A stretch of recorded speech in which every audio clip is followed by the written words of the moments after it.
Salam dəyərli müəllimlər, dəyərli müdavimlər. Bu videoda bilik, taksonomiya, qarışıq, bir də inteqrasiya suallarından ibarət sınağın izahına baxacağıq. Qeyd edeyim ki, bir gün öncə artıq bu sınağın elektron versiyasını göndərmişdim. Hər biriniz yazmısınız. İndi də bu testin, yəni sınağın izah videosuna baxacağıq birlikdə. Gəlin həm səhvlərimizi təhlil eləyək, eyni zamanda da testin izah videosuna baxa-baxa qeydlər götürək. Baxın, burada taksonomiya qarışıq yazılıb. Qarışıq dediyimiz, yəni ki, həm idrak taksonomiyası var, həm affektiv, həm emosional taksonomiya var. Bir də imtahanda ən çox düşən suallardan biri inteqrasiya sualıdır. Burada olan, sınavda olan suallar hər biri yeni inteqrasiya suallarına aid nümunələrdir. Bütün fənlərə aid demək olar ki, burada nümunə var. Fiziki tərbiyə olsun, texnologiya, musiqi, Azərbaycan dili, ingilis dili və s. Bütün fənlərə uyğun inteqrasiya sualını gəlin bir yerdə işləyəcəyik. Deməli, burada həm MİQ imtahanında, həm sertifikasiya imtahanlarında istifadə olunmuş suallardır hər biri. Gəlin başlayaq sualları təhlil etməyə. Deməli, başlayaq birdən. Deyir ki, hekayədə yazıçını düşündürən, narahat edən başlıca problem sizcə nədir? Baxın, dəyərli müdavimlər, dəyərli müəllim. Sizcə görən kimi gedib dəyərləndirməyə axtarmayın variantlarda. Burada baxın, bizim fikrimizi soruşmurlar. Yazıçını düşündürən. Bizim fikrimizi soruşmurlar. Yazıçının münasibəti. Yazıçını düşünür, başlıca problem, mühüm, vacib olan nə idi bu yazıçının düşündürürlər? Hansı mərhələdədir bu? Bəli, xüsusiyyətləri vurğulayıram ki, cavabı özünüz tapasınız. Bəli, bu təhlil etmək mərhələsi. Müəllif həmin problemin həlli nədə görürdü? Müəllifin fikrini soruşurlar. Burada bizim fikrimizi soruşmurlar. Bu konseptualdır, çünki araşdırır da, yəni oxuyub, anlayıb, dərk edib araşdırır bir sözün. Araşdırmaq üçün konseptual lazımdır. Elə bir konspektləşdirir də bu məlumatları və eyni zamanda da nə edir? Təhlil edir. Düzgün cavabımız olduğu D variantı. Dəyərli müəllimlərimiz, demək yenidən qeyd edirəm, hansısa bəzən müdavimlərimizdə olur, sualı oxuyurlar.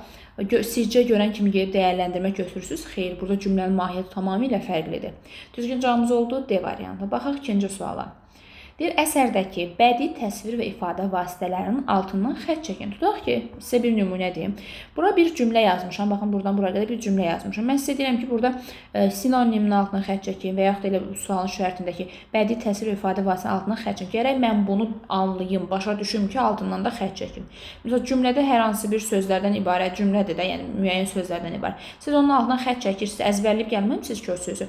Mənasını başa düşürsünüz ki, siz onun altından xətt çəkə bilirsiniz. Deməli, anlamaq, dərk etmək, başa düşmək harda demişdik? Konseptual, vergül, nə? Anlamaq mərhələsi. Bəli, düzgün cavab D-dir. İndi baxın, faktoloji xatırlamaq nədir ki, burada əzbərçilik deyil ki, bunu anlamalıdır ki, altından xətt çəkə bilsin də. Konseptual, vergül, anlamaq. Və yaxud da faktoloji anlamaq niyə götürürüm ki, faktoloji əzbərçilikdə anlamaq, dərk eləməkdir. Bunlar heç bir-birinə düz gəlmir. Tətbiqlə metakognitiv aidiyyatı var. Yəni, bu metakognitivlik niyə ki, uşaq burada? Bu da deyil. Dəyərləndirməkdə münasibət mövqeyi bildirmir ki, deyək ki, bunu götürər. Ona görə düzgün cavabımız oldu D variantı. Hətta çalışaq ki, variantlarla da, indi ola bilər də, sualı oxuyarsınız, bu sınaq yox. Ümumən hər hansı bir ixtisas testiniz olsun, hüququn sualları olsun, fərqi yoxdur. Sualları oxuyursunuz, cavabda tapmaqda çətinlik çəkirsinizsə, konkret bilirsiniz ki, bu deyil də. Məsələn, bax, bu sualı konkret mən bilən ki, bu xatırlamaq deyil. Tez variantları xatırlamaq istəyirəm. Deyirəm ki, burada dəyərləndirmək, münasibət yoxdur. Dəyərləndirməyi istəyirəm, yəni işinizi daha da rahatlaşdırmış olacaqsınız. 1 var 5 variantdan tapasınız, 1 var 2-3 variant arasından tapasınız. Bu da yəni sürətli variant tapmaq üçün bir nümunə. Deməli, ikinci sualda oldu düzgün cavab D variantı. İndi artıq 5-dən 6-dan sonra artıq fənlərə uyğun olaraq inteqrasiya sualları başlayacaq. Üçüncü suala baxaq. Müəllim şagirdlərə dostluqla bağlı layihə hazırlamağı tapşırır. Növbəti dərsdə şagirdlərdən həmin layihənin təqdimat etmələrini istəyir. Şagirdlər onlara təqdim olunan layihəni baxın, təqdimat edirlər. İndi öyrəniblər, qəbul ediblər, dinləyiblər materialı, indi nə edirlər? Təqdimat edirlər. Yəni nə edirlər? Bəli, yəni cavab verirlər. İndi bu slaydla cavab verəcək, o biri şifahi şəkildə təqdimat eləyəcək və s. Yəni öyrəniblər, qəbul ediblər, indi nə edirlər? Cavab verirlər, reaksiya verirlər. Bəli, 3-də düzgün cavabımız oldu nə? D variantı. Baxaq 4-cü suala. İngilis dili dərsində. İngilis dili dərsində. Bu arada onu da deyim ki, dəyərli müəllimlərimiz, bu sualları işləyəndə, məsələn, sizin ixtisasınız tarix müəllimliyidir, mən 4-ü işləmirəm, bunun üstünə xətt çəkirəm, 5 musiqidir, bunun üstünə xətt çəkirəm, təbii ki, elə bir şeylər eləmirik. Bu bütün ixtisas, çünki biz dərsdə də keçəndə sırf bir ixtisas yox, bütün ixtisaslara tapmağın yolunu öyrənmişik. Ona görə biz əsas odur ki, inteqrasiya mənasını bilək və bütün fənlərdə rahatlıqla tətbiq edək. Gəlin 4-cü suala baxaq. İngilis dili dərsində müəllim şagirdlərə ailə haqqında mətn oxumağı tapşırır. Aha, oxumaq, oxuyun deyir. Daha sonra həmin mətndəki əsas fikirləri müəyyənləşdirərək, həmin mövzu üzrə şifahi təqdimat hazırlayaraq öz fikirlərinizi ifadə edin deyir. Deyir ki, burada hansı inteqrasiyadan istifadə olunub? İndi qeyri-ixtisas müəllimləri ola bilər ki, biraz çətinlik çəksin. O da problem deyil. İndi gəlin daha rahat versiyasına baxaq. Deməli, söhbət hansı fəndən gedir? İngilis dili. İngilisdən gedir söhbət. Bu sualın əvvəlindən, baxın, sual burada başlayır, burada da qutarır. Əvvəlindən sonuna qədər siz başqa bir fən gördünüz burada. Məsələn, tarixdən, riyaziyyatdan nümunə gördünüz burada? Görmədik. Bəli. Nə siz gördünüz, nə mən görmədik. Deməli, burada nə yoxdur? Fənlər arası yoxdur. Yəni, sürətli variant tapmaq istəyirsiniz, belə də eləyə bilərsiniz. Deyə bilərsiniz ki, mənim ixtisasım ingilis dili deyil, mən çətinlik çəkirəm. Gəlin, daha rahat yolunu öyrən. Fənlər arası gördüm mən burada. Belə ingilis dili müəllimlərimiz olsun, fərq yoxdur. Fənlər arası görmədim mən burada. Variantları çıxıram. Məntiq testləri necə işləyirsiniz? Magistr azlaşan, dövlət qulluğuna azlaşan müəllimlərimiz bilirlər də. Məntiqdə tutaq ki, güzgüyə əks çevirmək var, cədvəli və s. Onu hamısını çevirmirik ki, variantlarla hərəkət edirik ki, görək nə yoxdur. Onları çox sürətli şəkildə variantı tapaq, onun üzərindən. Fənlər arası yoxdur burada. Bir fənnin içindən söhbət gedir. Cümlə başlayandan axıra qədər, yəni şərt. Burada ancaq deməli söhbət nədən gedir? Fən daxili. Burada fənn üstü nəsə görürəm mən? Təbii ki, görmürük. Hardan görürük? Real həyatda tətbiq elədiyi bir şey yoxdur da. Yəni, qeyri-ekstra neyinəyib ki, burada heç bir şey eləməyib. Fənn üstü yoxdur burada. Fənn üstünü çıxıraq. Baxın, fənn daxili. İndi dəyərli ingilis müəllimlərimiz ingilis dilinin məzmun xəttlərini əzbərdən bilməsi. Burada baxın, həm oxu məzmun xətti var ingilis dilində, həm də danışmaq məzmun xətti var. Oxuyun, oxuyandan sonra öz fikirlərini ifadə eləməlidirlər. Oxumaq, danışmaq. İngilis dilində iki fərqli məzmun xəttidir. Deməli, dəyərli müdavimlərimiz, məzmun xəttləri arasındakı inteqrasiya hansı inteqrasiya idi? Məzmun xəttləri arasındakı inteqrasiya, bəli, üfüqi inteqrasiya idi. Fənn daxili, vergül, üfüqi inteqrasiya. Düzgün cavabımız oldu C variantı. Düşünərsiniz ki, fənn daxili mənim tapmışdıq. Amma mən Şagüldən şübhələndim. Burada fərqli sinif görürəm mən. Yazılıb burada 8-ci sinifdə keçirilən mövzularla, misal üçün 6-cı sinifdə keçirilən falan mövzu ilə əlaqələn gördük biz burada. Yuxarı, aşağı sinif məsələsində toxunuldu mu? Sualın şərtində toxunmadılar. Deməli, sualımızın cavabı Şagül də deyil. Şagül çünki nümunəsi yoxdur burada. Deməli, daha rahat variant tapmağın yollarını dediyim ki, digər indi fənlərdə məndən qabaq cavabı özünüz tapasınız. Deməli, 4-də düzgün cavab oldu C variantı. Yəni 5-ə baxaq. Müəllim şagirdlərə Fikret Əmirovun Sevil operasından bir parçanı dinlədir. Şagirdlər musiqini dinlədikdən sonra, indi deməyin ki, bu musiqi bizə aid deyil, yəni ixtisasımız musiqi deyil, fərqi yoxdur. Şagirdlər musiqini dinlədikdən sonra qeyd edirlər ki, musiqidə lirik, kövrək və melodiya üstünlük təşkil edir. Temp orta sürətlidir, dinamika tədricən güclənərək emosional gərginlik yaradır. Müəllim şagirdlərdən soruşur. Bu musiqi sizdə hansı hissləri oyadır? Bu musiqi vasitələri, baxın adlarında qeyd ediliblər, melodiya, dinamika, temp və s. Bu hisslərin daha doğrusu yaranması necə təsir edir? Yəni uzun sözün qısası, söhbət nədən getdi? Musiqi fənnindən getdi. Deməli, bu musiqidir. Siz burada başqa bir fən gördünüz. Başqa fən gördüm mən bu sualın şərtində. Bir də baxıram, Fikret Əmirovun Sevil operasından danışır, templərdən, dinamikadan və s. Bəli, bu musiqi fənnidir. Musiqidən mən çölə çıxmamışam. Ancaq musiqi fənnindəndir. Deməli, bayaq ki, 4-cü sualda tətbiq elədiyimizi burada tətbiq eləyə bilərsiniz. Fənlər arası var variantda. Daha doğrusu variantda yəni fənlər arası olacaqmı? Təbii ki, olmayacaq. Nə gözəl, çıxıram variantlardan sürətli şəkildə. Fənn üstü görürük biz burada? Yoxdur, heç fənn üstülük bir şey yoxdur sualın şərtində. Ya şagülüdür, fənn daxili, çünki musiqi fənnindən söhbət getdi burada, ya da üfüqi inteqrasiyada. İndi bayaqki yolla da hərəkət eləyə bilərsiniz. Burada iki fərqli sinifdən söhbət getmədi. Yəni, müxtəlif iki sinif olsa, yuxarı aşağı sinif nümunəsi olsa, mən bilərəm ki, bu şagüldür. İndi burada belə bir nümunə də yoxdur. Biraz da dərinliyinə getsək, indi musiqi müəllimləri tam dəqiq bilməlidir ki, deməli, burada uşaqlar həm opera haqqında məlumatları, mahnını dinləyirlər, sonra hisslərini ifadə edirlər və s. Bu musiqidə musiqi aləmi və emosional dəyərləndirmə iki fərqli məzmun xəttindən söhbət gedir. Musiqi müəllimləri mütləq və mütləq məzmun xəttlərini əzbərləməlidir. Baxın, burada musiqi aləmindən söhbət gedir, sualın şərtində bir də emosional dəyərləndirmə. Baxın, uşaqlar müəyyən hisslər keçirdi, biraz gərginlik yaradır, kövrək oldular və s. Musiqi aləmi emosional dəyərləndirmə. İki fərqli məzmun xəttindən söhbət gedirsə, dəyərli müəllimlərimiz hara aiddir bu? Hansı inteqrasiyadır? Hər dəfə sualların üzərində təkrar soruşacağam ki, çox yaxşı öyrənək. Məzmun xəttlərindən söhbət gedirsə, hansı inteqrasiya idi? Üfüqi inteqrasiya idi. Bəli. Deməli, fən daxili, vergül, üfüqi inteqrasiya. Düzgün cavabımız oldu C variantı. Baxaq 6-cı suala. 6-cı sinifdə fiziki tərbiyə dərsində müəllim şagirdlərə estafet oyununu təşkil edir. Tapşırığa görə, deməli, söhbət fiziki tərbiyə fənnindən gedir. İndi bilmirik də, cümləni axı bəlkə fiziki tərbiyədən başqa fənlə də inteqrasiya edir. İndi hələ ki fiziki tərbiyəni gördük biz burada. Tapşırığa görə şagirdlər 20 metr məsafəyə sürətli qaçmalıdır, maneələrin üzərindən tullanmalıdır, topu hədəfə dəqiq atmalıdır. Müəllim müşahidə edir ki, bəzi şagirdlər qaçışı düzgün yerinə yetirsələr də, topu hədəfə atarkən çətinlik çəkirlər. Digərlər isə sürətli və çevik hərəkətlər etsə də tarazlığı qorumaqda çətinlik çəkirlər. Baxın, sual başlayandan, baxın, sizə rahat tapmağın yolunu öyrədirəm də. İxtisasınız fiziki tərbiyə deyilsə, fərqi yoxdur. Yenə də rahat tapmağı, öz ixtisasınız olsun, digər ixtisas olsun, fərq etməz. Sürətli və rahat variant tapmaq. Özümüzü niyə əziyyətə salırıq ki? Niyə? Yəni, fikir çəkməyin ki, inteqrasiya sualı çətindir. Yəni, mən çalışıram ki, siz fikir çəkməyəsiniz bununla bağlı. Baxın, fiziki tərbiyə sualın şərtini. Fiziki tərbiyədən kənara çıxıldı mı bu sualda? Başqa fənə aid nəsə nümunə gördünüz burada? Görmədiniz. Deməli, bu ancaq nədir? Fən daxili. Bəli, əla. Bunu özümüz tapdıq. Fən daxilidir, nə gözəl. Fənlər arası yoxdur. Fənin üstü var bir sualın şərtində, yoxdur. Fiziki tərbiyə dərsində müəllim mənə öyrədir ki, buradan bura tullanmaq lazımdır. Öyrənmişəm, indi maneənin üzərindən tullanıram, topu hədəfə atıram da, yəni burada qeyri-adi heç nə eləmir. Bu fən daxilidir. İndi fiziki tərbiyə müəllimləri biraz da dəqiq bilməlidir ki, fiziki tərbiyə dərsində deməli hərəki bacarıqlar məzmun xətti var, hərəki bacarıqlar. Burada hərəki bacarıqlara aid nəsə var idimi? Bəli, qaçış var, tullanma var, top atma var burada. Bu hərəki bacarıqlar məzmun xəttinə aiddir, hərəki bacarıqlar.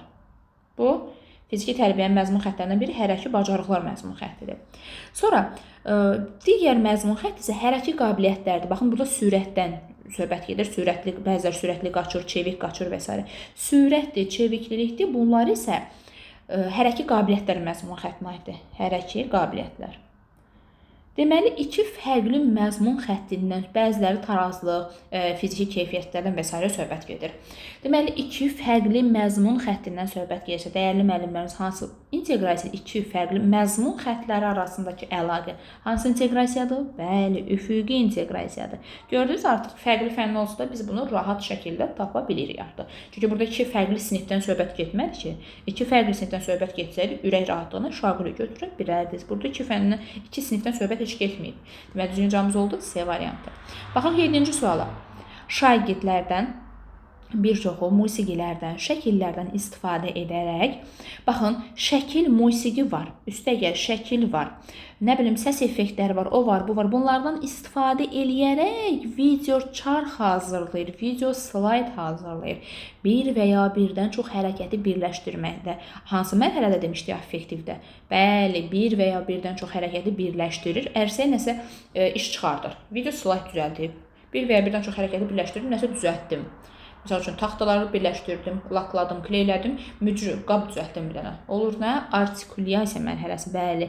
Bir və ya birdən çox hərəkəti birləşdirirəm, ərsəyə bir iş çıxardıram. Bu olur artikulyasiya mərhələsi. Düzgün cavabımız oldu C variantı. Gəlin 8-ci suala baxaq, təhlil eləyək. 8-ci sual keçən sertifikasiya müəllimlərinə düşmüş sualdır, bioloji müəllimlərinə. Deyir, deməli, tapşırıq budur. Tənginəfəslik, ürək döyünmə, baş gicəllənmə, daimi yorğunluq, əzginlik simptomları olan xəstənin. Demək, müəllim belə bir tapşırıq verir uşaqlara. Tənginəfəslik, ürək döyünmə, baş gicəllənmə, daimi yorğunluq, əzginlik simptomları olan xəstənindir. Hansı orqanlarının zədələndiyini müəyyənləşdirin. Bunun üçün orqanların funksiyalarını araşdırmaq lazımdır. Baxın, dəyərli müəllimlərimiz, dəyərli müdavimlərimiz, gəlin mən sizə sual verim. Belə bir şəxs görürsünüz bu simptomlara malik. İndi siz onun hansı orqanı zədələndiyini üzünə baxıb mən təyin eləyə bilərəmmi onun hansı orqanı zədələnib? Xeyr, hardan biləcəm? Mütləq siz, yəni ayrıca baxın tibb sahəsində də belədir. Tələbələr neçə il müddətində oxuyur, tənginəfəslik, baş gicəllənmə, nələrdən olur və s. bunu öyrənir. İndi xəstəxanaya gedib nə edir? Praktik eləyir də. Kimisə halı pisləşəndə orada təzyiqini ölçürlər, araşdırır ki, bunun ürəyi niyə gedib, niyə halı pisləşir və s. Yəni öyrəndiklərini xəstəxanada nə edir? Bəli, reallaşdırılır, tətbiq eləyir. Bu tətbiq eləməlidir, araşdırmalı ki, görüm, yəni bu simptomlar niyə var, hansı orqanı zədələnir və s. öyrəndiklərimizi bir növ praktikada biz onu nə edirik? Tətbiq eləyirik. Bəli. Elə tibb sahəsi, tibblə yadda saxlayanda tibb tələbələrini öyrəniblər, sonra gedirlər xəstəxanalara nə etməyə? Öyrəndiklərini tətbiq eləməyə. Düzgün cavabımız oldu nə? Tətbiq etmək mərhələsi D variantı. Baxaq 9-cu suala. Təsəvvür edin, siz ekoloji problemləri araşdırın. Bu sualda coğrafiya müəllimlərinin sertifikasiya sualıdır keçən ilki. Siz ekoloji problemləri araşdırın, qrupun üzvüsüz. Sizə müəyyən bir ərazinin içməli suyunun dadı, iyi və tərkibi ilə bağlı şikayət daxil olmuşdur. Sizin öhdəliyinizdə 3 fərqli su mənbəyindən nümunələr götürülüb, onların tərkibinə baxmalısınız, codluğuna baxmalısınız, bulanıqlıq dərəcəsini ölçməklə iddia olunmuşdur. Demişlər ki, dadı ilə, iyi ilə bağlı şikayət var. İndi mən də araşdırım görüm, düz deyirlər, səhv deyirlər. İndi onun doğru olub olmadığını müəyyənləşdirməkdən ibarətdir sizin işiniz. Datalar toplanmalıdır, cədvəl hazırlanmalıdır və müzakirə təşkil etməliyik. Baxın, İçməli su ilə bağlı söhbət gedir burada. Sonra həmin içməli suyun dadına baxmalısınız, tərkibinə baxmalısınız və s. 3 fərqli su mənbəyindən sual verilib və s. Baxın, burada sudan söhbət gedir. Yəni ekoloji problemləri araşdıran, bax ekologiyadan söhbət gedir. Bir də dataların toplanmasından söhbət gedir. Burada dataların toplanması, cədvəlin hazırlanması və s. bu informatika fənnində də ola bilər, statistik cədvəl hazırlamaq riyaziyyat fənnində də ola bilər və s. Yəni cədvəl hazırlamaq yoxdur ki da coğrafiyada, dataların toplanması yoxdur ki coğrafiyada. Məsələn, ekologiya yaxşı bu var, coğrafiyada var. Amma dataların cədvəlinin hazırlanması yoxdur. Avtomatik başqa fəndə keçid elədinizmi? Elədiniz. Deməli fənlər arası mütləq olmalıdır. Bu sualın şərtini belə yuxarıdan aşağı yenə gəlsə, burada deyim ki, fərqli məzmun xəttlərindən söhbət getməli ki, bir şaquli, üfüqü götürək. Müxtəlif siniflərdən söhbət getməli ki, deyək ki, fənlər arası virgül, fən daxili götürək. Elə bir situasiya yoxdur burada. Deməli, yaxşı, gəlin variantlarla hərəkət edin. Fənlər arası var. Fənin üstü varmı burada? Xeyr, baxın, çünki təsəvvür edin yazılıb. Təsəvvür edin. Biz bunu dərslərimizdə demişdik də, necə tapmaq lazımdır fənin üstünü. Bəli, ona görə bunu deyək ki, bu fənin üstü deyil. Çünki realda olaraq bunu tətbiq eləmir, təsəvvüründə edin bunu. Düzgün cavabımız oldu nə? A variantı. Baxırıq 10-cu suala. 5-ci sinifdə müəllim milli ornamentlər mövzusunda dərsi keçir. Şagirdlərə tapşırır ki, milli naxış elementlərindən istifadə edərək dekorativ kompozisiya hazırlasınlar və işi rənglə tamamlasınlar. Dərsin sonunda şagirdlər öz işlərini təqdim edir və istifadə etdiyi rəng və formalar seçimini izah edirlər. Baxın, burada təsvirinci sənət müəllimlər bunu daha dəqiq tapmalıdır. Burada baxın, rənglərdən, milli ornamentlərdən və s. söhbət gedirlər də, şəkil çəkirlər, dekorativ kompozisiyalar yaradılır və s. Burada təsvirinci sənət fənnindən söhbət gedir, tutaq ki. Burada sualı oxuyandan sona qədər fərqli fəndə keçid elədiyini gördünmü? Görmədim. Aha, deməli bu təsvirdir. Bir fənnin içindən gedir. Neyinirsiniz? Bəli, variantlar da çıxırsınız. Fənn üstülüyü nə gördüm mən burada? İşinə yoxdur. Ya üfüqüdə, ya şaqulidə. Baxın, burada təsvir incəsənət fənni 2 fərqli məzmun xəttindən söhbət gedir. Bir, ornamentlərdən söhbət gedir. Bu təsviri kompozisiya aiddir, fərqli məzmun xətti. Bir də dekorativ tətbiq sənətinə aid olan məzmun xətti var. O da baxın, milli naxışlardan, baxın, naxış. Bu fərqli məzmun xəttindədir. Dekorativ və tətbiqi sənətin içindədir. Naxışlar, nə bilim, işləmə işləri müəyyən. Bunlar dekorativ tətbiqi sənət məzmun xəttinin içindədir. Bir də başqa nə var burada? Öz işlərini təqdim edirlər. Öz işlərini təqdim edirlər, estetik şəkildə qiymətləndirirlər və şagirdlər öz işlərini təqdimat eləməsi estetik qiymətləndirmə məzmun xəttinə aiddir. Bunu məsələn təsvir sənət fənn müəllimləri öz ixtisaslarının məzmun xəttini əzbərdən bilsələr ki, təsvir kompozisiya məzmun xətti var burada, dekorativ tətbiqi sənət var, bir də estetik qiymətləndirmə var burada. Çünki şagirdlər öz fikirlərini sonunda təqdim edirlər, ifadə edirlər, əsaslandırırlar. Burada bir neçə məzmun xəttinin adının hallandığını görürük artıq biz. Bir neçə məzmun xətti arasında əlaqə etsə hansı inteqrasiya idi bu? Bəli, üfüqi inteqrasiya. Hər dəfə təzədən sizdən soruşacağam ki, beynimizə daha yaxşı qalsın. Bəli, düzgün cavab oldu fəndaxili virgül üfüqi. Baxırıq 11-ci suala. 11-ci sualda nə qeyd olunub? Deyir ki, şagirdlər qrup halında dünyanın müxtəlif iqlim qurşaqlarında yaşayan insanların həyat tərzlərini araşdırmalı, həmin iqlimdə yaşamaq üçün uyğunlaşdırılmış ekoloji, bu coğrafi müəllimlərin sualı idi, Deməli, yəni demirəm, sırf coğrafiya müəllimləri, yəni imtahanda istifadə olunmuş sualdır bu. Həmin iqlimdə yaşamaq üçün uyğunlaşdırılmış ekoloji yaşayış məskəni layihəsini hazırlamalıdır. Daha sonra 3D modelləşdirmə aləti ilə və inteqrativ təqdimat vasitəsilə təqdim etməlidir. 3D modelləşdirmə coğrafiya fənni 3D modelləşdirmə var, yoxdur da. Yəni bu 3D modelləşdirmə, kompüter açıram, 3D modelləşdirmə hazırlayıram, interaktiv təqdimat edirəm. Yəni ki, informatika fənnindən də istifadə etməlisiniz. 3D model hazırlayırsınız bir. Deməli, iki fərqli fəndə keçid elədiyini görürsünüz siz burada. Deməli, bir coğrafiyadan söhbət gedir, iqlim qurşaqlarından söhbət gedir, bir də modelləşdirmə. Tutaq ki, bilmirsiniz modelləşdirmə hansı fəndədir. Problem deyil ki, burada soruşmurlar ki, fənlərin adını tapın görək hardadır. Coğrafiya, məsəl üçün, o biri fənin adını tapın yazılmır ki. Yəni ən azı bilirsiniz ki, coğrafiyada modelləşdirmə yoxdur. Bu başqa bir fəndə keçid eləmişik. Deməli, söhbət hansı inteqrasiyadan gedir? Bəli, fənlər arası inteqrasiya. Çünki burada başqa bir baxın, fən daxili, fənlər arası, fən üstü yoxdur. Çünki baxın, şəkildə qrup şəklində dünyanın müxtəlif iqlim qurşaqlarında yaşayan insanın həyat tərzini araşdırılır. Uşaqlar müxtəlif iqlim qurşaqlarına getmədilər ki, deyək ki, fən üstü götürək bunu. Fənin üstülərə çıxırıq. Bunu dərsdə eləyəndə onsuz dəfələrlə demişdik ki, necə tapırıq. Fən üstü yoxdur, burada da çıxırıq. Fən daxili söhbət getmir burada. Deməli, düzgün cavabımız oldu. Fənlər arası. Sonra baxırıq 12-ci suala. 6-cı sinifdə müəllim ağac materiallarının məlumatının hazırlanması mövzusunu keçir. Şagirdlər sadə qələmqabı hazırlamalıdır. Dərs zamanı onlar indi nə edirlər? Məlumatın eskizini çəkirlər, ölçülərini qeyd edirlər. Material seçimi edirlər. Texnologiya fənninə aid bir sualdır. Ağac növüdür. Kəsmə birləşmə üsullarından istifadə edirlər. Təhlükəsizlik qaydalarına əməl edirlər. Hazır məlumatlar təqdim edib, hazırlanma mərhələlərini izah edirlər. Uzun sözün qısası bir fəndən söhbət getdi. Hansı fəndən? Texnologiya fənnindən. Və yaxud da ixtisasınız texnologiya desə fərq yoxdur. Görürsünüz ki, hər hansı bir fəndən söhbət gedir burada. Və baxın, dəyərli müəllimlər. Bu sualda texnologiyanın müxtəlif məzmun xəttlərindən söhbət gedir. Baxın, ağacın kəsilməsi var burada. Ağacı kəsirlər, müəyyən məlumatlar, ağacın kəsilməsi, yonulması, birləşməsi bu informatikada emal texnologiyaları məzmun xəttinə aiddir. Sonra bu alətlərdən istifadə edirlər. Alətlərdən istifadə edib qab hazırlayırlar. Bu texnika elementləri, məzmun xətti var, texnologiya bu ora aiddir. Düzdür, məcbur deyilik hamısının hansı cümlənin hara aid olduğunu tapaq da. Ən azı sadəcə tapmağın yolunu deyirəm ki, bu cür tapa bilərsiniz. Daha sonra nə bilim, hər hansı bir məlumatların hazırlayıcı gündəlik, məsəl üçün, nə hazırlayırlar bunlar? Qələm qabı, bu gündəlik istifadə olunan bir şeydir. Bu məişət mədəniyyəti məzmun xəttinə aiddir. Eskizin, məsəl üçün, onun eskizini çəkir. Tutaq ki, qələm qabıdır da, belə qələm qabı olur da. Tutaq ki, bu qələm qabıdırsa, bunun eskizini çəkirlərsə, bu qrafika məzmun xəttinə aiddir. Yəni, uzun sözün qısası görürük ki, burada bir neçə məzmun xəttindən adı keçir.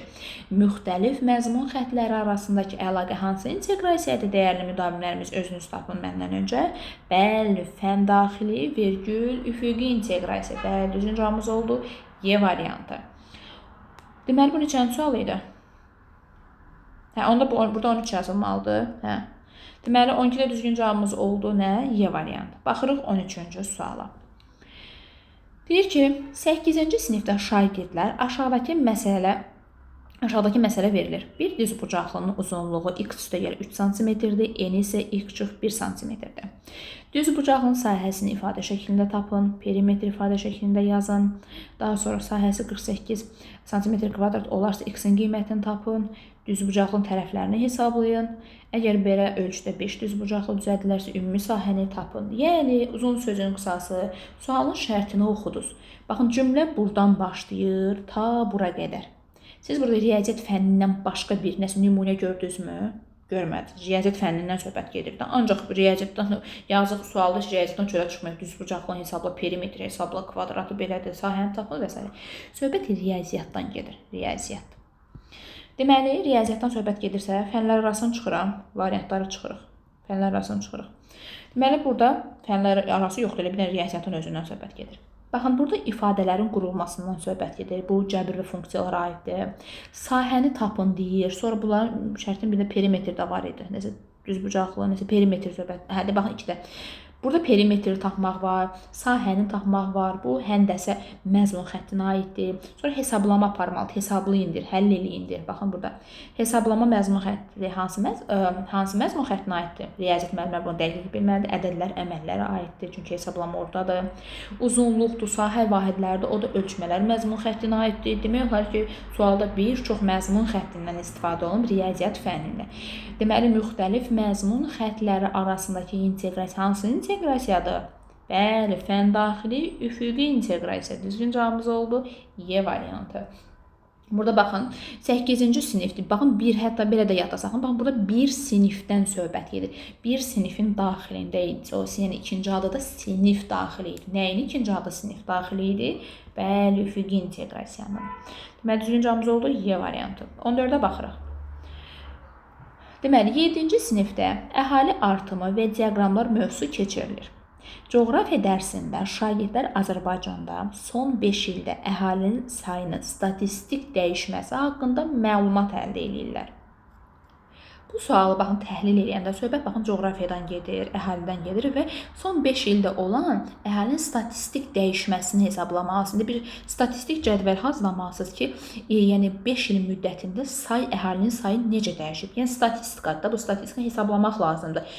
Neçə faiz artım var, yəni ona uyğun statistika cədvəlini yerləşdirirsiniz. Statistik birinciyə demək hesabladığım say çox oldu, birinciyə bunu yerləşdirirəm, ikinciyə bunu. Yəni statistik cədvəl hazırlayırsınızsa, faizdir, artmaqdır və s. Deməli, bunun üçün nə lazımdır? Digər fəndə keçid edelim. Çünki riyaziyyat fəndinə keçid edirsiniz. Deməli, coğrafiyadan söhbət gedir, əhalidən söhbət gedir və yazılıb bunlarda müəyyən. Baxın, coğrafiyadan söhbət gedir. İki fəndən söhbət gedirsə, 2 və daha artıq fənin əlaqəsi hansı inteqrasiya idi? 2 və daha artıq fənin inteqrasiyası, bəli, fənlər arası inteqrasiya. Düzgün cavab elə A variantıdır. Sonra baxırıq 15-ci suala. 15-də nə yazır? Deyir ki, 8-ci sinifdə şagirdlər biologiya dərsində, demək, biologiya fənnindən söhbət gedir. Sağlam qidalanma mövzusunu öyrənirlər. Gündəlik enerji tələbatı, kalori haqqında məlumat verilir. Bir şagirdin gündəlik tələbatı bu qədər kaloridir və aşağıdakı da səhər, günorta, axşam və s. o kalori miqdarı yazılır burada. İndi bu verilənlər də hamısı. İndi əsas məsələyə gələk də. Şagirdlər aşağıdakı suallara cavab tapmalıdır. Bu məlumatlar verilib bizə. Şagirdin bir gün ərzində qəbul etdiyi ümumi kalorini hesablayın deyə rəqəmlər var da burada. Vur, topla, çıx, böl, hesabla deyir. Bu miqdarın normadan nə qədər artıq və ya nə qədər az olduğunu müəyyənləşdirin. Nəticəyə əsasən rasionda hansı dəyişiklik edilməyi təklif edirsiniz. Nəsə, uzun sözün qısası, bunlar nə etməlidirlər indi? Bunlar, baxın, burada rəqəmlər verib. 2200 kilokalori var, 450 kilokalori var, nahar, şam yeməyi və s. İndi bunları hesablamalıdır ki, kalorini hesablamalıdırlar, həll eləməlidir ki, bir gün ərzində nə qədər kalori qəbul edirəm. Görün, nə qədər uşaq kalori qəbul edilmiş. İndi bu kalori hesablayır, biologiyadır, hesablamaq hansı fəndə olur? Riyaziyyatda. Deməli, fənlər arası inteqrasiya var burada. Aha, əla, fənlər arası var burada. Avtomatik, çünki biologiyada, riyaziyyatda biz burada gördük. Hara getdi sual? Hə, buradadır. Fənlər arası inteqrasiya var. Şu variantlara da baxa bilərsiniz və yaxud varianta baxmasanız belə də tapın. İndi baxın, bu nə etməlidir?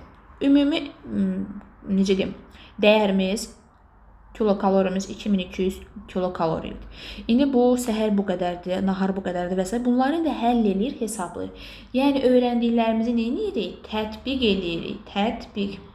Əgər biz sualın şərtində yeniliyə əsasən nə demişdik? Düsturdan istifadə edib, həll edib, hesablamaq olarsa, onda nə götürəcəkdir? Anlamaq, yəni səhvən gedib bunu götürməyin, çünki burada düstur məsələsinin metodu çəkilməyib. İndi vurun, toplayın, çıxın, bölün bir sürə, tapın ki, bu şagirdin gündəlik kalorisi nə qədərdir? Burada düsturdan söhbət getməyib, düstur yoxdur burada, ona görə A variantını götürməyin. Sadəcə bu, öyrəndiklərini reallaşdırır, həyata keçirir. Yəni, fənlər arası vergüllə tətbiq etməyi mərhələsi götürəcəksiniz. Bəli. Hətta qeyri-ixtisas, biologiya deyilsə ixtisasınız, o da problem deyil. Bunu nə ilə tapacaqdıq? Taksonomiyasından tapa bilərsiniz. Təhlillik nə var burada? Dəyərləndirmək yoxdur, tətbiq. Uzaq bura baxardınız ya da bura baxardınız. Burada fənn üstü yoxdur, çünki mən avtomatik biologiyada riyaziyyat olduğunu görə fənn üstü niyə götürüm ki, mən fənlər arası görürəm burada. Deməli, 15-də düzgün cavabımız oldu, Y variantı. 16-ya baxırıq. 16 nə yazır? Hansı fikirlər doğrudur? İndi mən fikirləri oxuyuram, dəyərli müdavimlər, siz tapın ki, düzdür yoxsa səhvdir.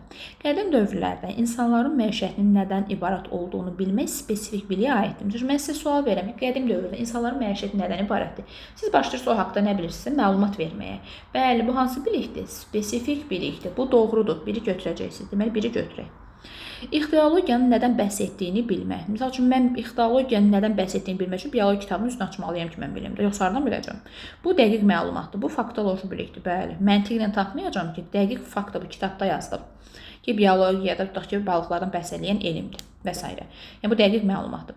Şagird alüminiumun xüsusiyyətlərini sadalayır. Mən sizə sual verirəm, tutaq ki, alüminium xüsusiyyətləri hansılardır?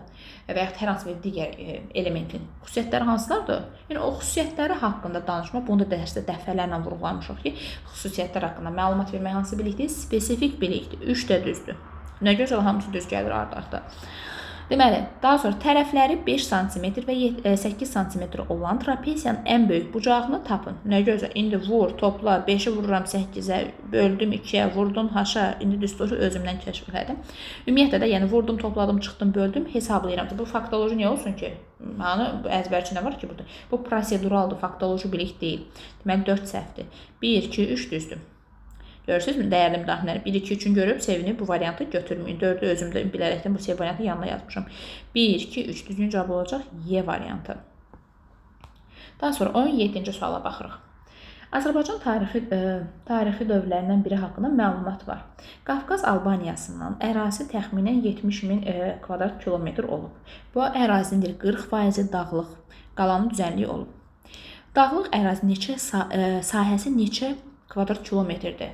Baxın, neçə hesablayın da hardan biləcəm? Faizi var, neçə kilometr olub, o da var. 70.000 olduğu əvvəldən verilib, 40% ora düşür, bu faizi bura düşür. Əgər düzənlik ərazi 7 bərabər rayona bölünərsə, hər rayona neçə kvadrat kilometr düşür? Situasiya uyğun, baxın, bu tarixdən söhbət gedir də. Bu tərəfdə deyir ki, hesabla görüb bu əraziyə nə qədər düşür. Hesabla ki, deyir neçə kvadrat kilometr bura əraziyə düşür, nə qədər dağlığa qalır, nə qədər o birisi. Yəni, faiz, həll etmək, hesablamaq hansı fəndə olur? Bəli, hər yeri hesablayırsa, bu digər coğrafi ölçüm. Tarixdən çıxdım da, mən artıq tarixdən çıxdımsa, getdim riyaziyyata, hesablayır, vurur, toplayır, çıxır, bölür, faizini tapır. Deməli, sualımızın cavabı hansı inteqrasiyadır? Fənlər arası. Tarixlə riyaziyyat misal üçün. Olacaq fənlər arası inteqrasiya. 18-ə baxırıq. Bir sinifdə 20 şagird var, 12-si qız, 8-i oğlandır. Onlardan 5 şagird təsadüfi seçilərək tədbirə göndərilir. Qızların faizini hesablayın. Deməli, sualımız müəllim uşaqlar, deyir ki, uşaqlar, qızların faizini hesablayın. 5 şagird arasında 3 qız olma ehtimalı kəsr olaraq tapın. Baxın, ehtimal kəsr olaraq tapın. Daha sonra, əgər hər şagird tədbirə getməsi üçün 100 manat xərc tələb edirsə, ümumi xərc nə qədər olacaq? Yəni, uzun sözün qısası, vur, topla, çıx, böl, tap ki, baxın, sual buradan başlayır, baxın, burada başlayır, burada qutarır. Siz burada başqa fən, riyaziyyatdan başqa, nəsə başqa fənə aid sual nümunə gördünüz burada? Xeyr, faizi hesablayın, kəsr olaraq ifadə edin. Daha sonra, seçili, baxın, 20 şagird var, 12-si qızdır, 8-i oğlandır, 5 şagird təsadüfi seçilmək, yəni, necə deyim, ehtimaldır da, yəni 5 nəfər təsadüfi seçir, ehtimal da var. Baxın, burada ehtimal var. Deməli, bu riyaziyyat fənnindən söhbət gedirsə, mən fənlər arası niyə götürüm ki? Hanı fənlər arası var? Burada çıxın variantlardan fənlər arası. Baxın, sürətli variant tapmağın yollarını da öyrədirəm ki, dəyərli müəllimlərimiz belə də variant tapa bilərsiniz. Variantlara çıxın, hərəkət edin, ən rahat yolu. Baxın, burada riyaziyyat müəlliminin dəqiq bilməlidir. Statistika və ehtimal riyaziyyata 5-ci məzmun xəttinə aiddir. Daha sonra ədədlər və əməllər isə 1-ci məzmun xəttinə aid ədədlər üzərində işləyirlər də bunlar. Ədədlər, yəni 2 fərqli məzmun xəttindən söhbət gedirsə, bunu bütün müdavimlərimiz cavablandırmalıdır. Fərqli məzmun xəttlərindən söhbət gedirsə, inteqrasiya növü nədir? Bəli, fəndaxili vergül, üfüqi inteqrasiya düzgün cavabımız oldu. C variantı. 19-a baxırıq.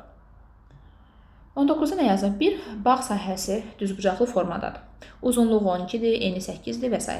Bağın sahəsini hesablayın. Əsas sualımız budur. Hasarın uzunluğu neçə metr olacaq? 4/1 hissəsi tərəvəz əkiləcək, neçə kvadrat metr sahə əkiləcək və s. Bu sual, baxın, başlayandan qutarana qədər riyaziyyat fənnindən söhbət gedir də, hesabla deyir. Düzbucaqlıdır, eni bu qədər, uzunluğu bu qədərdir, 4/1 tərəvəz əkiləcək və s. Bu riyaziyyat fənnindən söhbət gedir. Nəyə görə? Bu riyaziyyat fənnindən söhbət gedir. Başqa fənnin adını mən burada görmürəm. Fənlər arasını çıxıram. Fənlər arasını çıxıram. Fənn üstünü də göydən çıxa bilərsiniz. Çünki burada fənn üstü yoxdur ki, riyaziyyatı eləyir də. Yəni başqa nə edir ki bu? Yəni fənn üstü inteqrasiялıq nəsə görürəm mən burada. Xeyr, riyaziyyatdır. Öyrənci düsturlarından istifadə edib misal həll eləyir. Fənn üstü deyil. Variantdan çıxa bilərsiniz. Bu riyaziyyatda iki fərqli məzmun xəttinə aiddir. Baxın, düzbucaqlı formadadır. Bu həndəsəyə aiddir də, yəni həndəsə terminidir. Bu riyaziyyatda üçüncü məzmun xəttimiz var. Həndəsə. Bu ora aiddir. Bir də ölçmələrdir. Hesablayın, ölçün, neçə metr olacaq və s. həll etmə hesab ölçmələrdə dördüncü məzmun xəttindədir. Riyaziyyat müəllimlər daha dəqiq biləcək. Bu həndəsə və ölçmələr məzmun xətti arasında əlaqə. İki fərqli məzmun xəttindən söhbət gedirsə, hansı inteqrasiyadır? Fənn daxili, üfüqi inteqrasiya. Digər müəllimlərimiz qeyri-ixtisas sual necə tapa bilərlər? Bayaqdan dediyim asan yolla. Sualı oxudunuz əvvəldən axıra qədər. Riyaziyyat fənnindən çölə çıxmayıb. 100% cavabınız fənn daxili olmalıdır. Əla. Daha sonra fərqli siniflərin adı varmı burada? Yuxarı siniflərdə tədris olunan, aşağı siniflərdə 9-cu sinif, 5-ci sinif görürəm mən burada? Xeyr, görmürəm. Görmürəmsə niyə mən gedim şaqulini götürüm? Yəni digər ixtisas müəllimlərdə, yəni sürətli variant tapsanlar bu yollardan istifadə edə bilərlər. Deyə bilərsiniz, mən riyaziyyatın məzmun xəttini bilmirəm. Olur, nə problem yoxdur, ixtisasınız riyaziyyat deyilsə, o da problem deyil. İndi dediyim yoldan istifadə edib variantı tapa bilərik. Sonra 20-ci suala baxırıq. Məktəbə keçirilən tədbir üçün şagirdə Aşıq Qərib operasından Şahsənəm obrazı yerinə yetirmək tapşırılır. Şagird bu obrazı ifa etmək üçün deməli aşağıdakı fəaliyyətlər qeyd olunur. İndi mən oxuyum bəndləri. Deməli 1, 2, 3 siz tapın ki, bu deməli psixomotor taksonomiyanın hansı mərhələsinə aiddir? Deməli, şagird Şahsənəm obrazını ifa etmək üçün bu obrazı ifa edən Şövkət Məmmədovaya baxıb, onun hərəkətlərini təkrar edir. Onun hərəkətlərinə baxım görüm, o neyini, mən də eynisini təkrarlayıram. O hansı mərhələdə idi? Bəli, imitasiyada idi. Bunun qarşısına qeyd edilir imitasiya, sonra variantlarını axtararıq. Deməli, ikiyə baxırıq. Şagird əvvəl obrazın sözlərinə baxıb, sonra təkrar etməyə çalışır. Baxın, təlimat, demiş, yadınızda da demişdim, təlimata uyğun, şifahi təlimat ola bilər, yazılı təlimat. Hətta demişdim ki, reseptlə yadda saxla. Resepti oxuyuram, tortu bişirməyi istəyirəm. Təlimatdan istifadə edirəm, sonra başlayıram hərəkətə yerinə yetirim. Hansı mərhələdə idi? Bəli, bu manipulyasiyadır. Əla. 3-ə baxırıq. Şagird bu obrazı dəfələrlə evdə məşq edir ki, məktəbdə ifa zamanı səhvi dəfələrlə təkrar cəhd edirəm, yerinə yetirirəm, məşq edirəm. O hansı mərhələdə idi? Bəli, o da dəqiqlik mərhələsində. Deməli, 1 imitasiya, 2 manipulyasiya, 3 dəqiqlik. O variantlar da var. O variantlarda var, Y variantında var. Deməli, sualımızın düzgün cavabı oldu, Y variantı. Ümid edirəm ki, bu suallar hər biriniz üçün faydalı oldu. Məsləhət olar ki, bu sınağın izahına bir də təkrarən baxasınız. Çünki burada fərqli fənlərə aid inteqrasiya sualları var. Ümid edirəm ki, hər birinin üçün faydalı bir izah oldu.